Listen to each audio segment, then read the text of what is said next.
Let me share a little, incredibly liberating secret with you right off the bat. You know the absolute most beautiful gardens you've ever seen?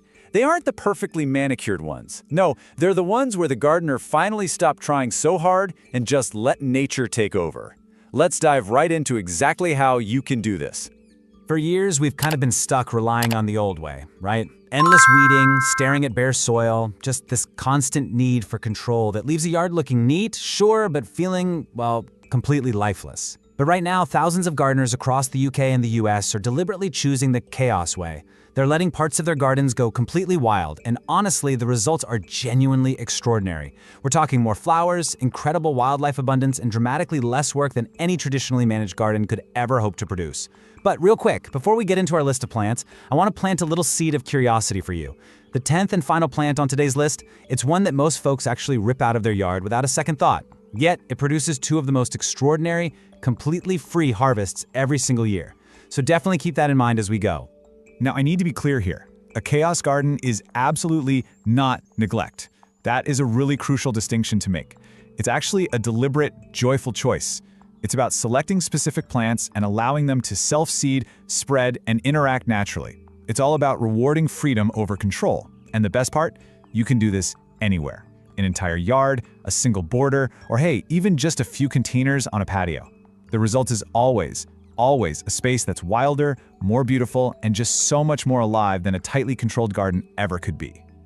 So the real trick is choosing the right plants, right?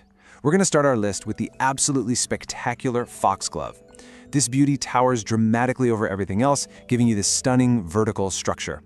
What makes it so perfect for a chaos garden is that it self-seeds freely with literally zero intervention from you.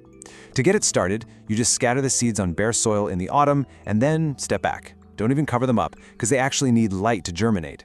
And here's a genuinely delightful fact for you. Those long, deep tubular flowers are perfectly designed for bumblebees. Watching a big, fuzzy bumblebee crawl completely inside a foxglove on a warm summer morning, well, it's just one of the most joyful sights your garden can produce. It's a wonderful way to kick things off. Next up on the list is borage. This is such a wonderful plant. It produces this continuous cascade of cheerful, blue, star-shaped flowers from early summer right through to the first frost. Oh, and they have this very mild cucumber flavor if you decide to eat them. You really only have to scatter the seeds once, and it self-seeds so enthusiastically that you'll honestly never need to plant them again. It is simply wonderful for wildlife, too. While you sit back and watch, you'll see bees visit it literally hundreds of times a day. Your garden is going to buzz from dawn to dusk. And remember, while borage is incredibly giving, the most generous plant of all is still waiting for you at the very end of our list. So let's keep going. All right, let's look at the Californian poppy. This is a low-growing wonder that brings these effortless carpets of brilliant orange and gold to your yard. What's so fantastic about this little plant is that it actually thrives in the poorest, thinnest, driest soil you have. You know those neglected gravel edges where absolutely nothing else wants to grow? That's its favorite spot. You just scatter the seeds in early spring and literally walk away. Please, don't even add compost.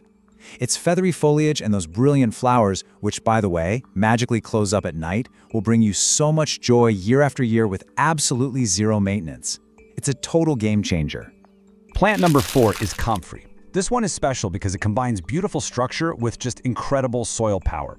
Comfrey absolutely belongs in your wild spaces because it grows these deep roots that reach far down into the subsoil, mining minerals that no other plant can even access. Because of this, you can just chop the leaves a few times a year and lay them right on the soil. It acts as a completely free, nutrient-rich mulch for all your other plants. Plus, it has these gorgeous, drooping, bell-shaped purple flowers that the pollinators just go crazy for. Plant it once in a back corner and it grows bigger and better every single year. And as we admire what comfrey can do, just keep in mind, our magnificent 10th plant is getting closer. Now this next one might surprise you a little bit. For years, we've all been told to fight them tooth and nail, but the dandelion is actually nature's most generous early arrival. It is very often the very first spring food source for starving bees, opening up weeks before anything else even tries to bloom. To introduce them, well, it's easy. All you have to do is simply stop removing them from one designated wild area. Just let those deep taproots naturally break up your compacted soil while over 100 different insect species come to visit. Plus, the entire plant is edible top to bottom. It's really time we welcomed it back with open arms. Moving on to plant 6, we have the delightfully generous nasturtium. This sprawling annual rapidly covers bare ground, just tumbling over walls and filling in gaps with these beautiful, peppery, edible, trumpet-shaped flowers and leaves all season long. You just push a few of the large seeds into the ground in late spring, and you're good to go. What's truly amazing about nasturtium is that it acts as a natural companion plant. It actually draws aphids away from your valuable roses and vegetables without you needing to use any chemical sprays at all. It literally does the hard work for you. And we are eagerly approaching that final extraordinary harvest plant we talked about, so stick with me. Let's move over to bronze fennel next, specifically to build some incredible architectural structure in your garden. This stuff grows up to 2 meters high, and its feathery copper-bronze leaves are just a breathtaking addition to any wild space. Just plant one in a sunny, well-drained spot and watch as it attracts all sorts of rare hoverflies, beetles, and beautiful butterflies that almost never visit conventional garden plants. And here's a really charming fact. If you leave the dried stems standing right through the winter, they provide a beautiful sculptural habitat for overwintering insects. It is a true year-round gift to your yard.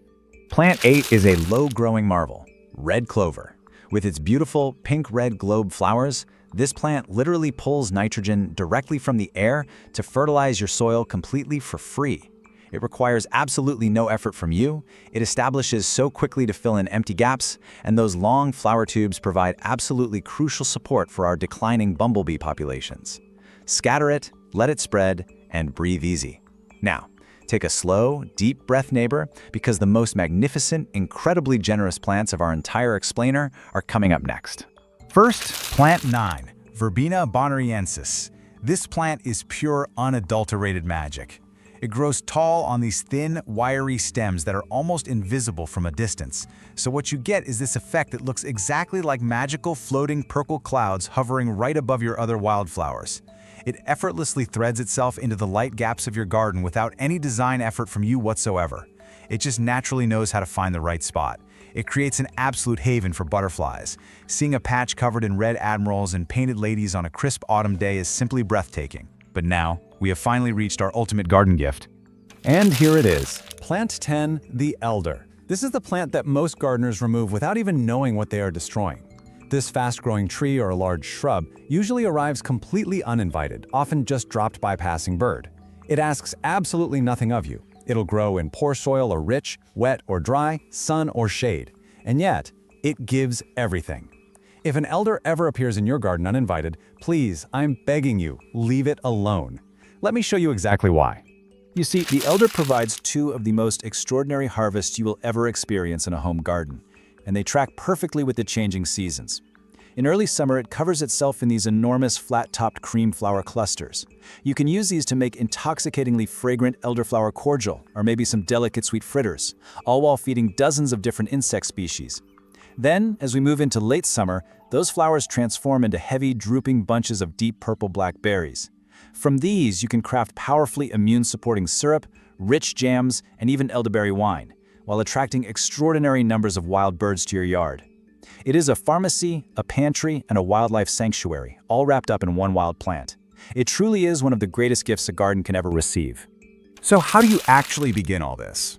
Well, starting your chaos garden this weekend is genuinely simple and completely liberating. First off, just choose an area, maybe a neglected corner or an old raised bed, and just stop weeding and tidying it entirely. Take a break. Second, scatter your seeds, your foxgloves, your borage, your Californian poppies. Third, plant a few key wild plants like that comfrey or fennel we talked about. And fourth, honestly, just walk away. Come back every few days, not to work, but simply to watch nature paint a masterpiece for you. Seedlings will emerge, insects will arrive, and I promise you, your garden will come alive like never before. This explainer is your absolute permission to stop trying so hard in your yard. Let nature do the heavy lifting, while you just sit back and enjoy the incredible beauty, the free food, and the wonderful wildlife it brings. If you found this liberating, please hit that like button and subscribe so you never miss a new explainer. And tell me in the comments below, which plant are you letting grow wild first? I'll be reading every single comment, I really will. Nature is waiting to amaze you. Happy wild growing, neighbor, and take very good care of yourself.